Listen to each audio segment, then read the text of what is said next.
गोविंद के नाम से विख्यात कृष्ण ही परमेश्वर है। उनका शरीर सच्चिदानंद है। वे सबों के मूल स्रोत है। उनका कोई अन्य स्रोत नहीं है एवं वे समस्त कारणों के भी मूल कारण है।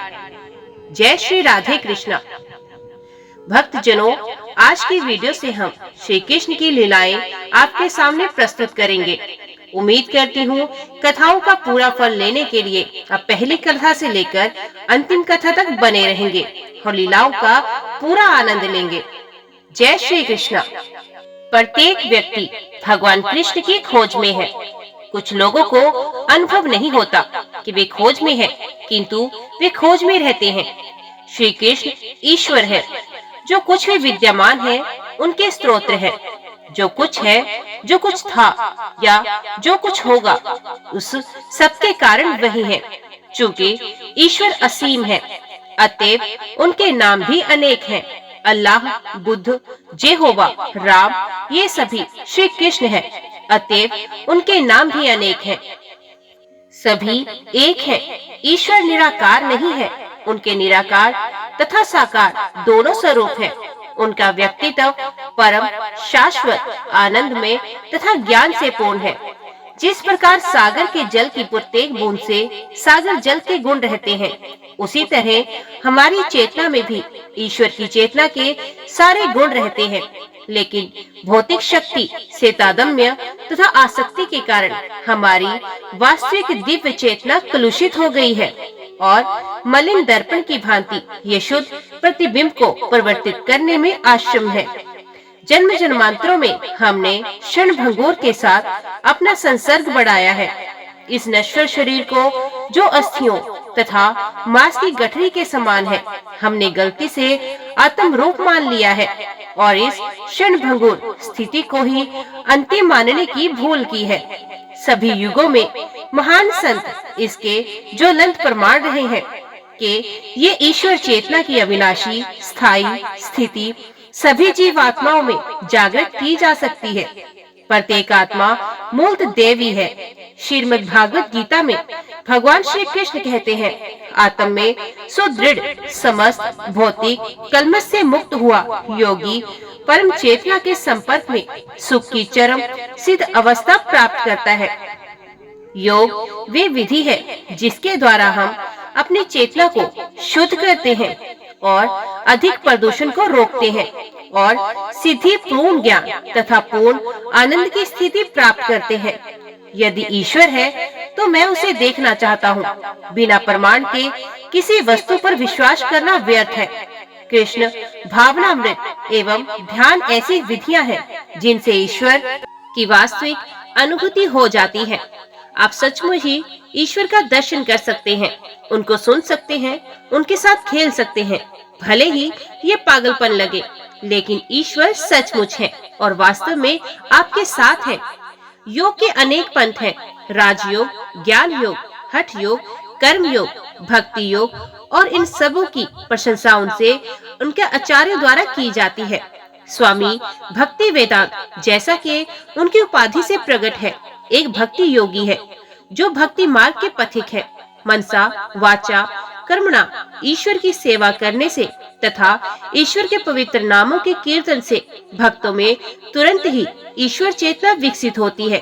हरे कृष्ण कृष्ण कृष्ण हरे हरे, हरे राम राम राम हरे हरे का कीर्तन करने से मनुष्य को निश्चित रूप से कृष्ण चेतना, कृष्ण भावना प्राप्त होती है। रस का प्रमाण रसना है। मेरी प्रार्थना है कि आप इस वीडियो के माध्यम से लीला पुरुषोत्तम भगवान श्री कृष्ण का लाभ उठाएं और इसके मर्म को समझने का प्रयास करें। मेरी ये भी प्रार्थना है कि आप योग की इस आत्म मुक्ति के विधि द्वारा अब ईश्वर से साक्षात्कार करने का निर्णय लें और शांति लाभ करें। आपको चाहिए केवल प्रेम। श्री कृष्ण हरि बोल। राधे कृष्णा, राधे राधे। दूसरे देशों में जब कोई व्यक्ति श्री कृष्ण के बारे में सुनता है तो वे तुरंत पूछता है, श्री कृष्ण कौन है? श्री कृष्ण के साथ ये किशोरी कौन है? आदि आदि। इसका तत्काल उत्तर है कि श्री कृष्ण परम श्री भगवान है। वे कैसे? इसलिए कि वे परमेश्वर के वर्णों से पूरी तरह मेल खाते हैं। दूसरे शब्दों में श्री कृष्ण भगवान है क्योंकि वे सर्वाकर्षक हैं। पूर्णाकर्षण सिद्धांत के अतिरिक्त श्री भगवान शब्द कोई अर्थ नहीं रखता। तो कोई सर्वाकर्षक किस तरह हो सकता है? सबसे पहली बात यह है कि यदि कोई अत्यंत धनी है और उसके पास अत्यधिक धन है तो वे सामान्य जनता के लिए आकर्षक हो जाता है। इसी प्रकार यदि कोई अत्यंत शक्तिशाली है वे भी आकर्षक हो जाता है, और यदि कोई अत्यंत विख्यात है वे भी आकर्षक हो जाता है। यदि कोई अत्यंत सुंदर है या अत्यंत ज्ञानी है या सभी प्रकार की सत्ता से आनासक्त होता है तो भी वे आकर्षक हो जाता है। अतएव हम अनुभव के आधार पर ये देखते हैं कि कोई भी व्यक्ति संपत्ति, शक्ति, यश, सौंदर्य, ज्ञान तथा त्याग के कारण आकर्षक बनता है। जिसके पास ये 6 ऐश्वर्यों के एक साथ हो और असीम मात्रा में हो तो ये समझना चाहिए कि वे परम श्री भगवान हैं। श्री भगवान के ये ऐश्वर्य परम वेदाचार्य पराशर मुनि द्वारा वर्णित किए गए हैं। हमने अनेक धनी, शक्तिशाली, विख्यात, सुंदर, विद्वान, पंडित तथा भौतिक विषयों के प्रति अनासक्त एवं विरक्त व्यक्ति देखे हैं, लेकिन मानव इतिहास में हमने श्री कृष्ण के समान असीम तथा एक साथ संपत्तिवान, शक्तिशाली, विख्यात, सुंदर, बुद्धिमान तथा अनासक्त व्यक्ति नहीं देखा। पूर्ण पुरुषोत्तम भगवान श्री कृष्ण एक ऐतिहासिक पुरुष है जो 5000 वर्ष पूर्व इस धरा पर प्रकट हुए थे। वे इस पृथ्वी पर 125 वर्षों तक रहे और उन्होंने मनुष्य के ही समान आचरण किया, लेकिन उनके कार्यकलाप अद्वितीय थे। उनके आविर्भाव के क्षण से लेकर उनके तिरोधान के क्षण तक उनका प्रत्येक कार्य विश्व के इतिहास में अद्वितीय रहा। अतएव जो भी ये जानता है कि श्री भगवान का क्या अर्थ होता है, वे श्री कृष्ण को श्री भगवान के रूप में स्वीकार कर लेगा। ना तो कोई श्री भगवान के समक्ष है, ना ही कोई उनसे बढ़कर है। ईश्वर महान है, कथन का यही आशय है। संसार में अनेक प्रकार के लोग हैं जो ईश्वर के विषय में भिन्न भिन्न प्रकार से बातें करते हैं, लेकिन वैदिक के अनुसार तथा समस्त युगों में शंकर, रामानुज, माधव, विष्णु स्वामी, महाप्रभु श्री चैतन्य जैसे महान आचार्यों तथा उनकी शिष्य परंपरा के समस्त अनुयायियों के अनुसार सबों ने एक स्वर से स्वीकार किया है कि श्री कृष्ण भगवान है। जहाँ तक वैदिक सभ्यता को मानने वाले हम लोगों का प्रश्न है, हम सभी समग्र ब्रह्मांड के वैदिक इतिहास को स्वीकार करते हैं, जिसमें स्वर्गलोक, मृत्युलोक तथा पाताल लोक नामक विविध लोक हैं। आधुनिक इतिहासवेत्ता 5000 वर्ष पूर्व की घटनाओं के साक्ष्य नहीं दे सकते और मानव विज्ञानियों का कहना है कि इस लोक में 40,000 वर्ष पूर्व बुद्धिमान जीवों का उदय नहीं हुआ था, क्योंकि विकास वहां तक नहीं पहुंच सका था। लेकिन वैदिक इतिहास ग्रंथ, पुराण तथा महाभारत उन मानव इतिहासों का उल्लेख करते हैं जो लाखों करोड़ों वर्ष पूर्व तक विस्तीर्ण है। उदाहरण पर इन साहित्य ग्रंथों से हमें श्री कृष्ण के आविर्भाव तथा तिरोधान का लाखों करोड़ों वर्ष पूर्व का इतिहास प्राप्त होता है। श्रीमद् भागवत गीता के 4th अध्याय में भगवान श्री कृष्ण अर्जुन को बताते हैं कि इसके पूर्व उनके तथा अर्जुन के कई जन्म हो चुके हैं, जिनका स्मरण उन्हें है किंतु अर्जुन को नहीं। इससे श्री कृष्ण तथा अर्जुन के ज्ञान में जो अंतर है उसका पता चल जाता है। भले ही अर्जुन एक महान योद्धा तथा कुरु वंश का सुसंस्कृत सदस्य हो रहा हो, फिर भी वे था तो एक सामान्य पुरुष ही, जबकि भगवान श्री कृष्ण अपार ज्ञान के धारक हैं। चूंकि श्री कृष्ण का ज्ञान अपार है, अतएव उनकी स्मरण शक्ति भी असीम है। भगवान श्री कृष्ण का ज्ञान इतना पूर्ण है कि वे भूतकाल में लाखों करोड़ों वर्ष पूर्व की अपनी आविर्भाव की घटनाएं स्मरण रखते हैं, लेकिन अर्जुन की स्मृति तथा ज्ञान काल तथा देश द्वारा सीमित है, क्योंकि वे सामान्य मानव प्राणी है। श्रीमद् भागवत गीता के 4th अध्याय में भगवान श्री कृष्ण कहते हैं कि लाखों वर्ष पूर्व सूर्यदेव विवस्वान को दिए गए उपदेश उन्हें आज भी स्मरण है। आजकल ये फैशन बन गया है कि नास्तिक श्रेणी के लोग कुछ योग विधियों के द्वारा ईश्वर बनने का प्रयत्न करते हैं। सामान्यतः ऐसे नास्तिक अपनी कल्पना या ध्यान शक्ति के बल पर अपने को ईश्वर घोषित करते हैं। श्री कृष्ण इस प्रकार के ईश्वर नहीं है। वे ना तो ध्यान की कोई योग विधि का निर्माण करके ईश्वर बनते हैं, ना ही योगिक आसनों की कठोर तपस्या करके ईश्वर बनते हैं। सच बात तो ये है कि वे कभी ईश्वर नहीं बनते, क्योंकि वे समस्त परिस्थितियों में सर्वेश्वर हैं। श्री कृष्ण अपने मामा कंस के बंदी गृह में, जहाँ उनके माता पिता बंदी बनाकर रखे गए थे, अपनी माता के गर्भ से चतुर्भुज श्री विष्णु नारायण के रूप में प्रकट हुए। तब उन्होंने बाल रूप धारण करके अपने पिता से कहा कि वे उन्हें नंद महाराज तथा उनकी पत्नी यशोदा के घर ले चले। अभी श्री कृष्ण छोटे से बालक ही थे कि विकराल राक्षसी असुरनी पूतना ने उन्हें मारना चाहा, लेकिन उन्होंने उसका स्तनपान करते हुए उसका प्रणाम कर दिया। यही अंतर है वास्तविक सर्वेश्वर तथा योग की शाला द्वारा निर्मित ईश्वर में। श्री कृष्ण को कभी भी योग क्रिया का अभ्यास करने का अवसर प्राप्त नहीं हुआ, फिर भी वे पद पद पर अपने शिशु काल से बाल्यकाल में, फिर बाल्यकाल से किशोर अवस्था में और किशोर अवस्था से तरुणावस्था में अपने आप को श्री भगवान के रूप में प्रदर्शित करते हैं। लीला पुरुषोत्तम भगवान श्री कृष्ण नामक इस पुस्तक में मनुष्य रूप में उनके समस्त कार्यकलापों का वर्णन किया गया है।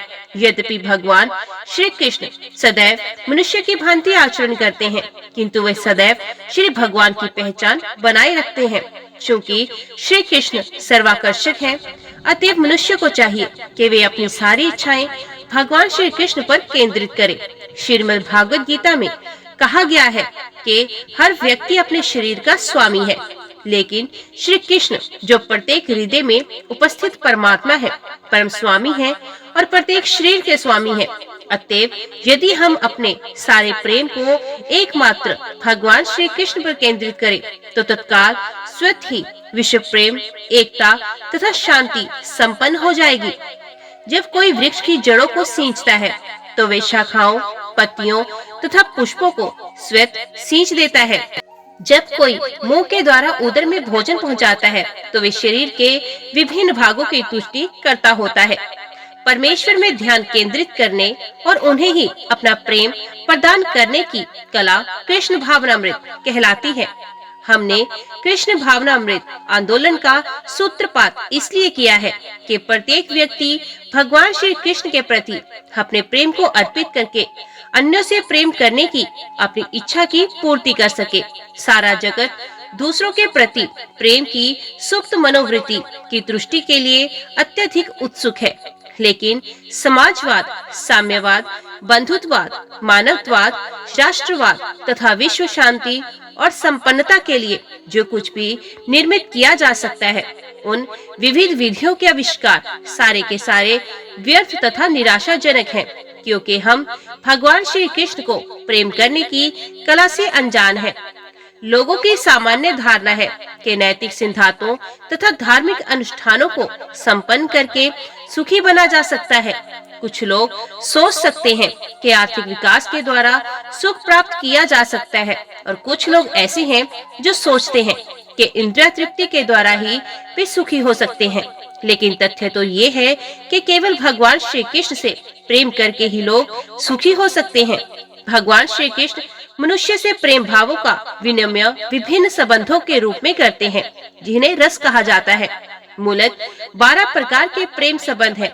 भगवान श्री कृष्ण से परम अज्ञात के रूप में, परम स्वामी के रूप में, परम मित्र के रूप में, परम शिशु के रूप में, परम प्रेमी के रूप में प्रेम किया जा सकता है। ये 5 मूल प्रेम रस हैं।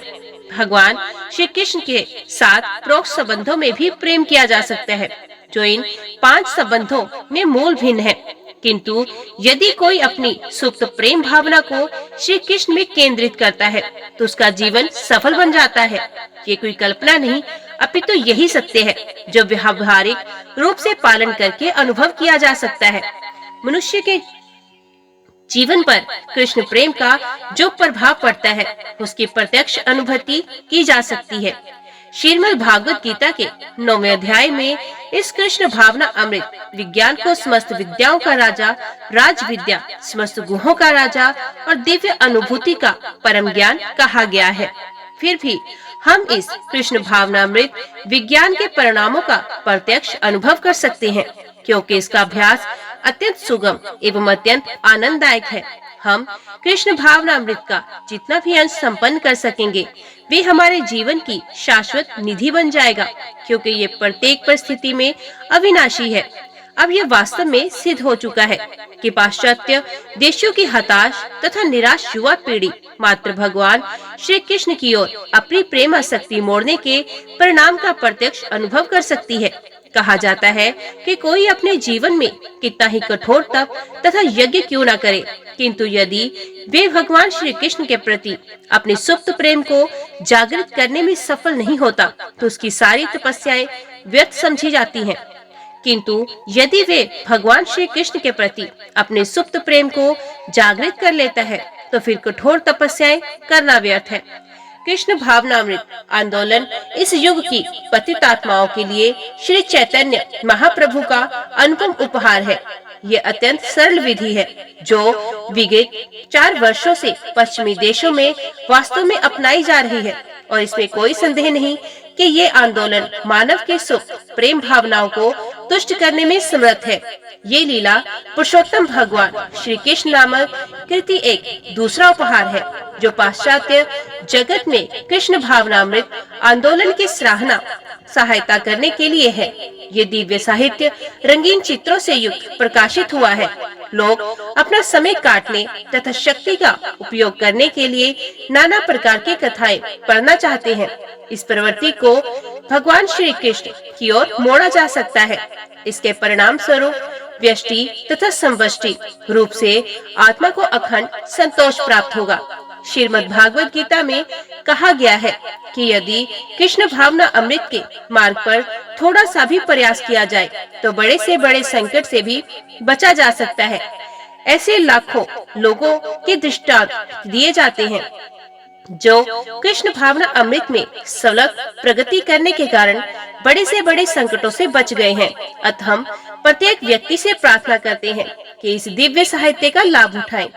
पाठक को अनुभव होगा कि ज्यों-ज्यों वे क्रमश एक-एक पृष्ठ पढ़ता जाएगा या सुनता जाएगा, त्यों-त्यों उसके समक्ष कला, विज्ञान, साहित्य, दर्शन तथा धर्म की प्रभुत ज्ञान राशि प्रकट होती जाएगी। राधे राधे।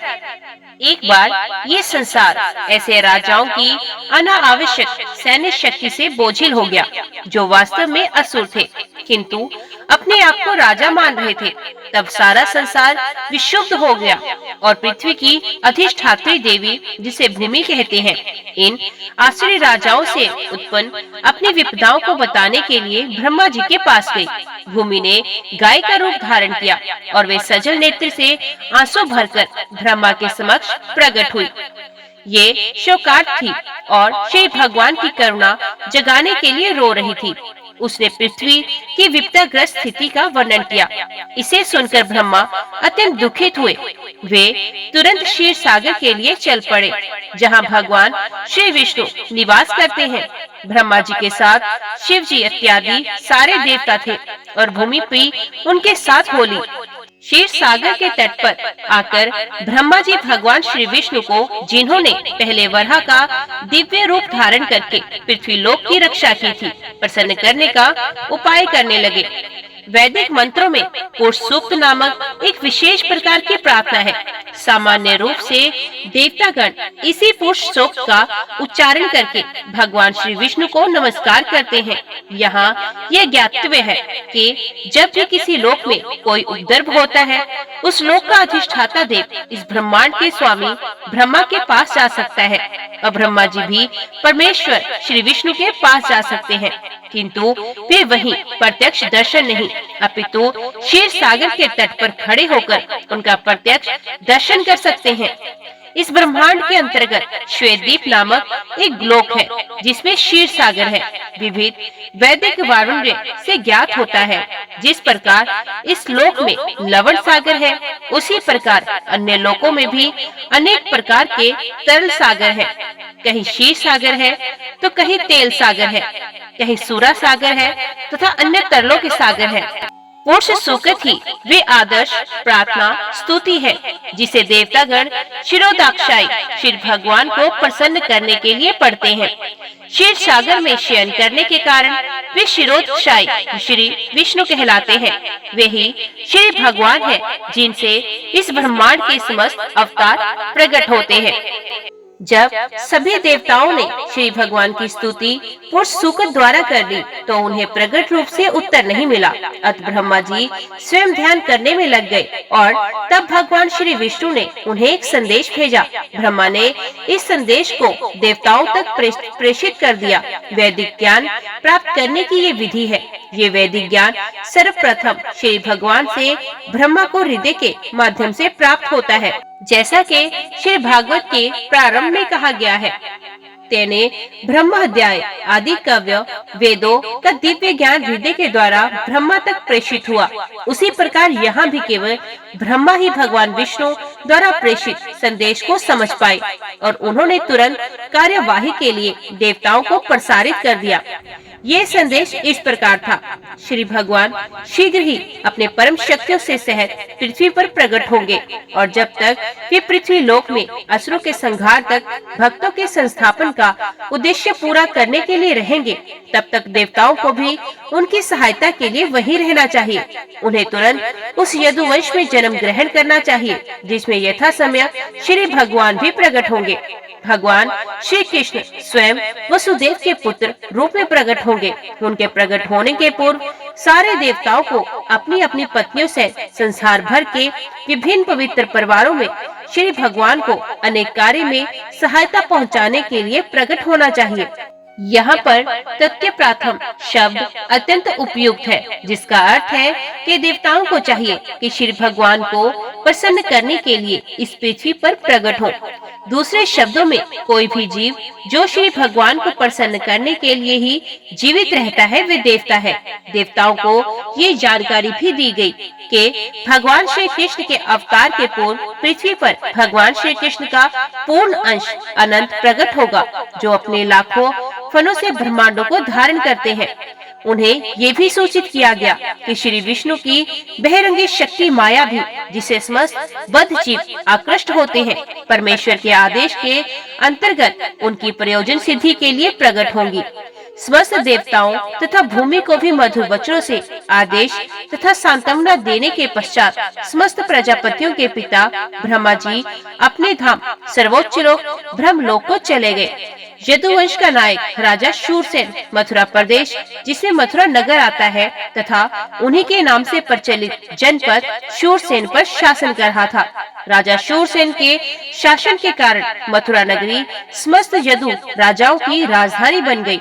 मथुरा इसलिए भी राजधानी बनी क्योंकि यदुओं का परिवार अत्यंत पवित्र था और वे जानते थे कि मथुरा ही ऐसा स्थान है जहां द्वारका के ही समान भगवान श्री कृष्ण का नित्य वास रहता है।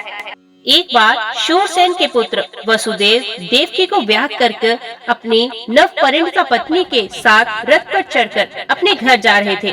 देवकी के पिता देवक ने प्रचुर दहेज दे दिया था क्योंकि वे अपनी पुत्री को अत्यधिक चाहता था।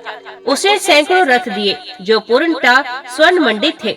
उस समय उग्रसेन का पुत्र कंस अपनी बहन देवकी को प्रसन्न करने के लिए वसुदेव के रथ के घोड़ों की रास स्व इच्छा से अपने हाथ में लेकर हाँकने लगा।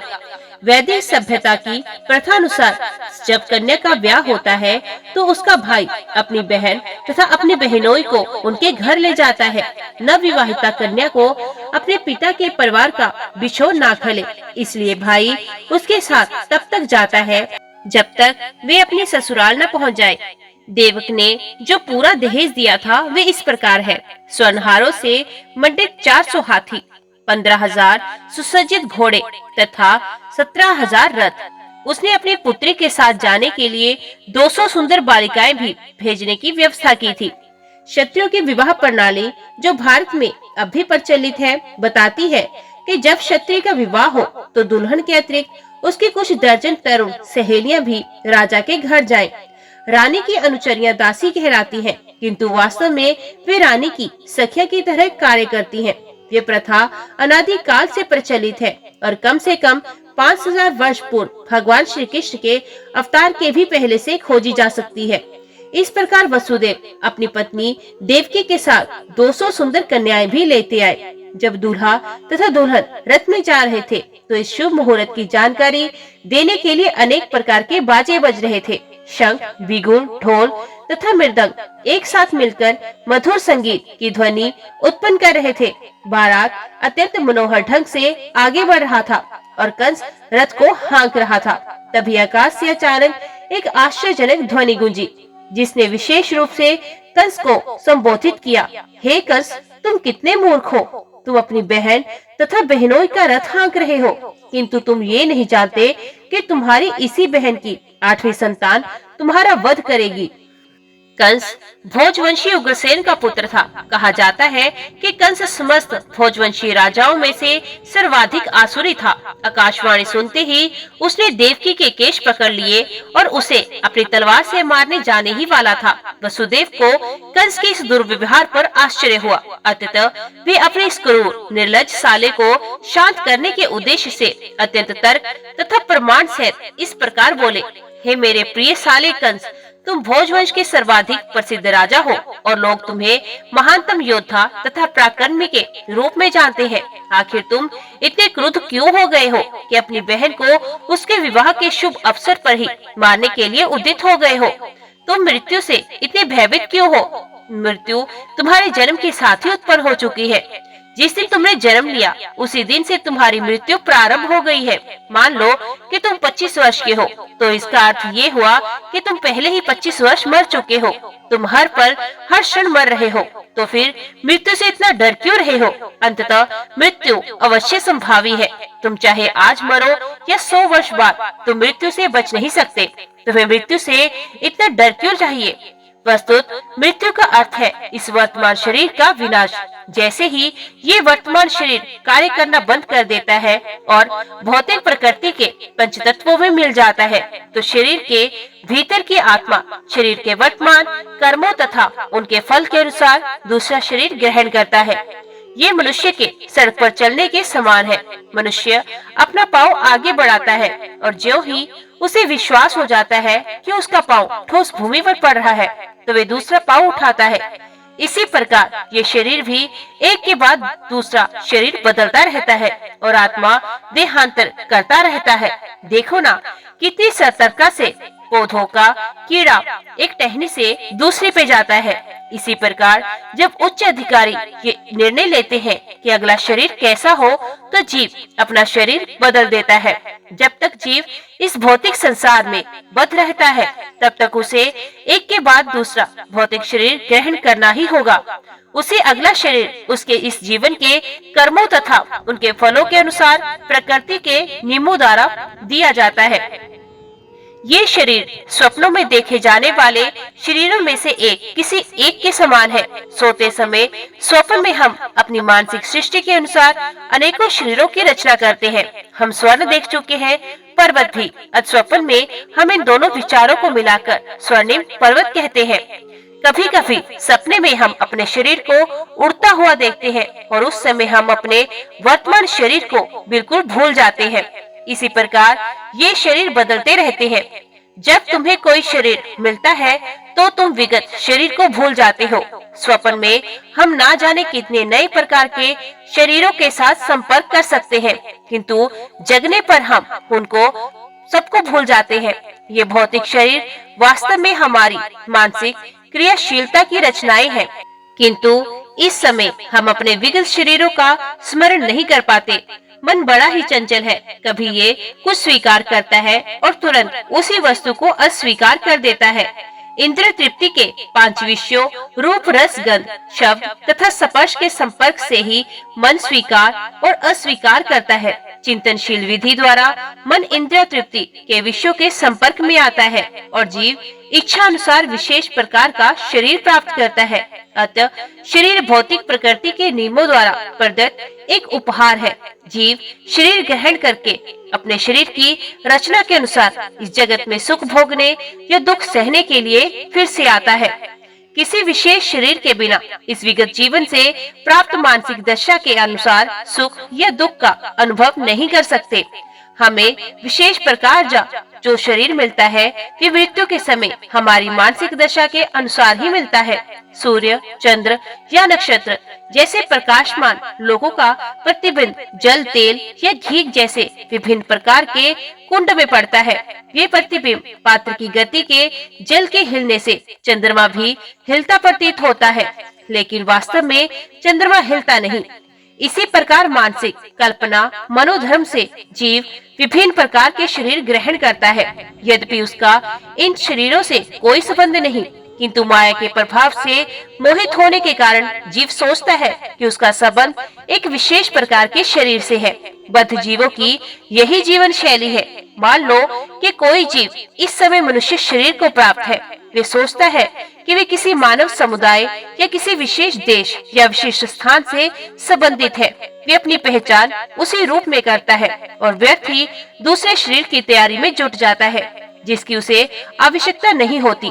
ऐसी इच्छाएं तथा मानसिक कल्पनाएं विभिन्न प्रकार के शरीर के कारण है। भौतिक प्रकृति का आश्रित प्रभाव इतना प्रबल होता है कि जीव को जैसा भी शरीर मिलता है वे उसी में प्रसन्न रहता है और अत्यंत प्रसन्नता पूर्वक उस शरीर से अपनी पहचान करने लगता है। अतः मेरी प्रार्थना है कि तुम अपने मन तथा शरीर के आदेशों से अभिभूत न हो। इस तरह वसुदेव ने कंस से प्रार्थना की कि वे अपनी नव विवाहिता बहन से द्वेष न करें। किसी को दूसरे से द्वेष नहीं करना चाहिए, क्योंकि द्वेष ही इस लोक में तथा परलोक में जब वे यमराज के समक्ष होगा भय का कारण बनता है। वसुदेव ने देवकी की ओर से कंस से अनुनय विनय की कि वे उसकी छोटी बहन है। उन्होंने विवाह की शुभ घड़ी का स्मरण करा के भी अनुरोध किया। छोटी बहन या भाई की रक्षा अपनी संतान की ही तरह होनी चाहिए। वसुदेव ने तर्क किया, कुल मिलाकर स्थिति अत्यंत गंभीर है कि यदि तुम उसे मारते हो तो इससे तुम्हारे यश की हानि होगी। इस प्रकार वसुदेव ने सदुपदेश द्वारा तथा दार्शनिक तर्क वितर्क द्वारा कंस को शांत करने का प्रयास किया, किंतु वे शांत नहीं हुआ, क्योंकि उसकी संगति असुरों से थी। अपनी आसुरी संगति के कारण राष्ट्रीय उच्च कुल में जन्म लेकर भी वे असुर ही बना। असुर कभी किसी सदुपदेश की परवाह नहीं करता। ये प्रतिबद्ध चोर की तरह होता है। भले ही कोई कितना ही नैतिक उपदेश क्यों न दे, उस पर कोई प्रभाव नहीं पड़ता। इस प्रकार जो लोग स्वभाव से आसुरी या नास्तिक होते हैं, ये मुश्किल से किसी सदुपदेश को ग्रहण करते हैं, चाहे उपदेश कितना ही प्रमाणिक क्यों न हो। देवता में तथा असुर में यही अंतर है। जो लोग सदुपदेश ग्रहण करके उसके अनुसार जीवन बिताने का प्रयास करते हैं वे देवता कहलाते हैं, और जो ऐसे सदुपदेश को ग्रहण करने में अक्षम है वे असुर कहलाते हैं। जय श्री कृष्णा। आज की वीडियो में इतना ही। उम्मीद करती हूँ वीडियो आपको पसंद आई होगी। वीडियो पसंद आई हो तो वीडियो को लाइक और चैनल को सब्सक्राइब जरूर कीजिएगा। जय श्री कृष्णा लिखकर कमेंट बॉक्स में अपनी हाजिरी और अपने सुझाव देना ना भूलेगा। तो मिलते हैं अगले अध्याय अगली कथा के साथ। तब तक के लिए देखते व सुनते रहिए। जय मां कंज, जय माता दी।